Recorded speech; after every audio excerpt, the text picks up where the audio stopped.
to a few other scholars in very recent times, this granary theory is based on comparison with Roman buildings. Now they point out it simply came to be called a granary because the Roman granaries also looked like this. And but they rightly pointed out maybe that there are no parallels of such buildings in South Asian history. So can we really call this a granary? So there again we find a debate is being built up around this question. Now, unfortunately, most of the citadel buildings of Harappa are now destroyed. In fact, Harappa is much more destroyed than Mohenjo-daro is. And the lower town, however, offers some important sites. And the lower town had a boundary wall of mud bricks.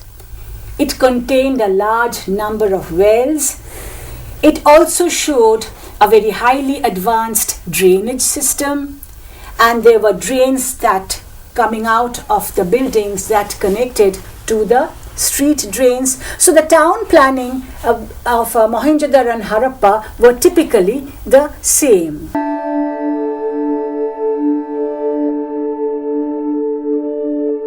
Next, we shall move to another important site, Kalibangan. It was built on the banks of a river called Ghaggar, but it is no more there. It has now dried up. What is significant in Kalibangan is the discovery of these spots, considered to be fire altars. This is a ploughed field, the first of its kind in the history of civilization. The pattern of ploughing continues in this region even today. Now, its early strata, fortunately, is excellently preserved, and it existed till the mature Harappan period. Now, Kalibangan makes a very interesting study. I will tell you why. It was founded in the year 2900 BC, and it was a 750 feet long planned city in rectangular shape, and it used adobe brick. You know what adobe brick is? That is white clay, right? So it mainly used adobe brick.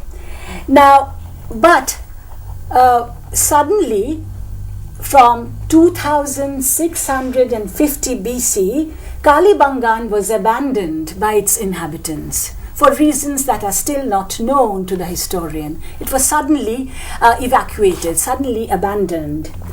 And 50 or 100 years later, we cannot be very certain, the place began to be reconstructed. It was built again after about between somewhere about 50 to 100 years, and this time the pattern began to resemble very much that exists in Mohenjo-daro and Harappa. In other words, it seems that after the evacuation in 2650 BC, when it was rebuilt again after about 100 years, the town planning followed the same lines that exist in Mohenjo-daro and Harappa. So one can surmise that it was coming greatly under the influence of Mohenjo-daro. Now, there might have been a regular war. We are not certain about that. And